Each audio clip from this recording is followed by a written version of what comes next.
శ్రీ వెంకటేశ్వర దర్శనము 36వ పేజీ. ఓం శ్రీధరాయ నమః.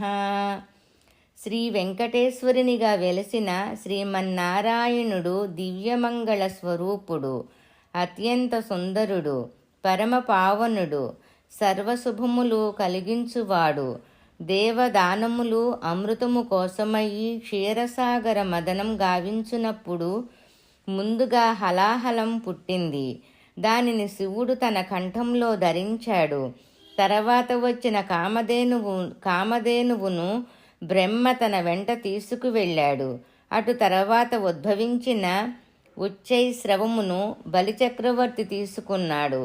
ఐరావతాన్ని ఇంద్రుడు కోరుకున్నాడు.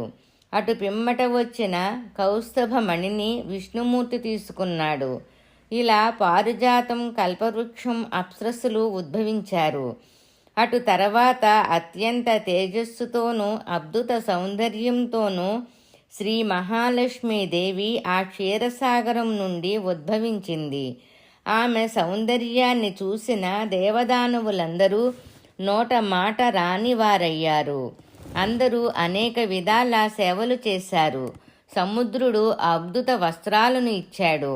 వరుణుడు వైజయంతిమాలను సమర్పించాడు. బ్రహ్మదేవుడు పద్మాన్ని అర్పించాడు. ఇలా అందరు దేవతలు తలోకటి సంతోషంగా సమర్పించారు. అప్పుడు లక్ష్మీదేవి అద్భుతమైన వరమాలను శ్రీమన్నారాయణుని మెడలో అలంకరించింది.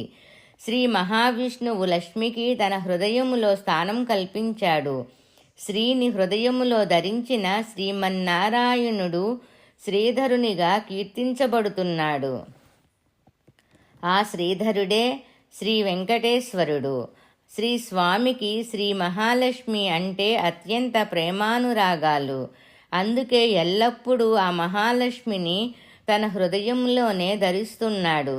లక్ష్మీనారాయణులను పూజించిన వారికి సర్వ సౌభాగ్యాలు లభిస్తాయి. పూర్వకాలములో కాంచీపట్టణములో సుమతి అనే వేశ్య నివసించేది. వేశ్యవృత్తిలో ఉన్న ఆమెనందరూ చిన్నచూపు చూసేవారు.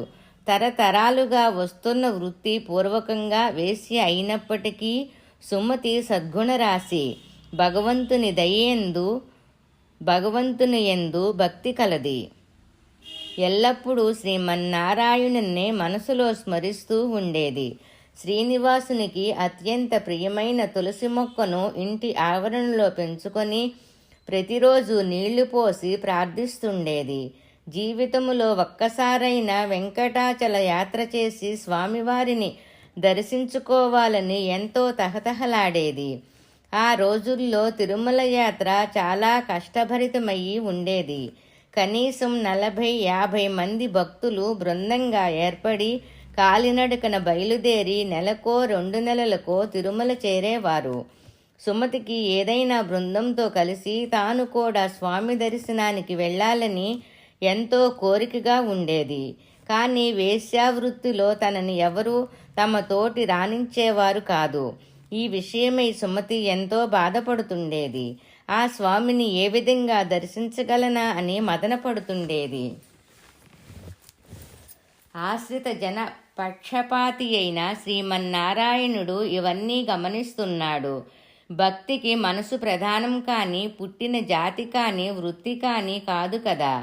జింక వలన జన్మించిన బాహ్యశృంగుడు కానీ, కుంభము నుండి జన్మించిన అగస్త్యుడు కానీ, జంబుకము నుండి జన్మించిన జంబుకుడు కానీ, కుందేటి వీపు నుండి జన్మించిన గౌతముడు కానీ, దర్భల వలన జన్మించిన కౌశికుడు కానీ మహర్షులు కాలేదా? శ్రీమన్నారాయణుని సేవించడానికి జాతి, కుల, వయో భేదము లేదు. ఎవరైతే తనను మనస్ఫూర్తిగా వేడుకుంటారో వారిని తప్పక కరుణిస్తాడు శ్రీనివాసుడు. సుమతి ఈ విధంగా బాధపడుతుండగా కొంతకాలానికి తన ఇంటికి 4 వీధుల చివరన కొంతమంది వ్యాపారులు కుటుంబ సమేతంగా వెంకటాద్రికి పయనమవుతున్నట్లుగా తెలిసింది. తనకు తెలిసిన వారి ద్వారా తాను కూడా రాదలుచుకున్నానని దయచేసి అనుమతించమని పరిపరి విధాలా ప్రాధేయపడింది. కానీ వారెవరూ కనుకరించలేదు. ఒక వైశ్య తమతో రావడమా? నెలల తరబడి మాతో నడిచి మాతో కలిసి తింటూ ప్రయాణించడమా అంటూ ఆమెను శాపనార్థాలు పెట్టారు. ఇవన్నీ తెలిసిన సుమతి ఎంతో బాధపడింది. ఇంతలో ఆ భజన సమాజం వారందరూ వెంకటాద్రి వెళ్లే రోజు రానే వచ్చింది. పిల్ల పెద్దలందరూ ఎంతో సంతోషంతో మునిగి తేలుతున్నారు. 6 నెలలకు సరిపడా వంట సరుకులన్నీ సర్దుకున్నారు. మరునాడు ఉదయమే ప్రయాణం. అంతే, ఒక్కసారిగా రాత్రి కుంభవృష్టి ప్రారంభమైంది. పెద్ద తుఫాను ప్రళయంలాగా ఉన్నది. ఆ వర్షం 2 రోజులైనా కూడా తగ్గలేదు. 6 నెలల కోసం కట్టిన వంట సామాను మూటలన్నీ నీటమయమైనాయి. వారందరూ ఎంతో బాధపడ్డారు. ఎందుకిలా జరిగింది? ఏమిటి అకాల వర్షం? వంట సామానంతా పాడైపోయింది కదా అని ఎంతో దుఃఖించారు. తర్వాత 3 నెలలకు తేరుకొని తిరిగి వెంకటాచల యాత్ర తలపెట్టారు. మళ్ళీ మరో అవాంతరం. యాత్ర సాగలేదు. ఇలా తలపెట్టిన ప్రతిసారి అవాంతరాలు ఎదురు అవసాగాయి. వారికి ఇలా ఎందుకు జరుగుతుందో అర్థం కావడం లేదు. వారిలో కొందరు ఈసారి ప్రయాణానికి ముందు రోజు శ్రీనివాసునికి ప్రత్యేకంగా పూజ నిర్వహించి బయలుదేరాలని సంకల్పించారు. భారీ ఎత్తున పూజా సామాగ్రి తెచ్చి పూజ మొదలుపెట్టారు. అందరూ గోవిందనామ స్మరణ చేస్తున్నారు. ఇంతలో ఒక భక్తునిపై శ్రీమన్నారాయణుల వారు ఆవహించి, ఓ మూర్ఖులారా, ప్రతిసారి మీ తిరుమల యాత్రకు అవాంతరం ఎందుకు ఏర్పడుతున్నదో తెలుసా?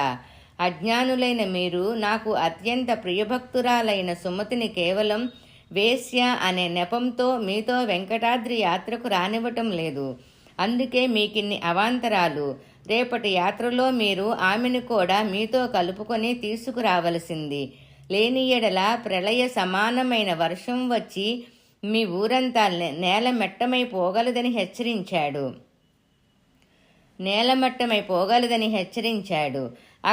అక్కడ ఉన్న వారందరికీ అప్పుడు అర్థమైంది. ఇన్ని నెలలుగా ఇన్ని అవాంతరాలు ఎందుకు ఏర్పడుతున్నాయో అప్పుడు గ్రహించారు. వెంటనే వారిలో పెద్దలు కొందరు ఒక జట్టుగా ఏర్పడి సుమతి ఇంటికి వెళ్ళి, అమ్మా, నీ భక్తిని శంకించాం. మాకు ఇన్నాడుకు జ్ఞానోదయం కలిగింది. శ్రీమన్నారాయణుల వారి అనుగ్రహం వలన అసలు విషయం ఇప్పుడే తెలిసింది. రేపు మా యాత్రలో నువ్వు కూడా కలిసి రావలసింది అని చెప్పారు. సుమతి ఆనందానికి అవధులు లేవు. శ్రీమన్నారాయణుని మనసులోనే శతవిధాలా కీర్తించింది. మరునాడు సుమతితో కలిసి ఆ భక్త బృందం అంతా వెంకటాచల యాత్ర బయలుదేరారు. శ్రీవారి అనుగ్రహంతో వారి యాత్ర సఫలమయ్యి అద్భుతమైన స్వామి దర్శనం లభించింది. తిరిగి స్వస్థలానికి చేరుకొని భక్తికి తారతమ్యాలు లేవని తెలుసుకొని కలకాలం సుఖంగా జీవించారు. ఎవరి నామస్మరణ వలన సర్వపాపాలు నశించి సర్వశుభాలు చేకూరుతాయో అతడే శ్రీమన్నారాయణుడు. అంతటి ప్రసన్నమూర్తి శ్రీ వెంకటేశ్వరునిగా వెలిసిన వెంకటాద్రిపై కాలు పెడితేనే కోటి జన్మల పాపాలు పటాపంచిలవుతాయి. ఓ శ్రీనివాస, నీకివే మా నమస్కారములు. శ్రీయాహ కాంతాయ కళ్యాణనిధయే నిధయేర్దినాం శ్రీవెంకటానివాసాయ శ్రీనివాసాయ మంగళం. ఓం శ్రీధరాయ నమః. సంపూర్ణం.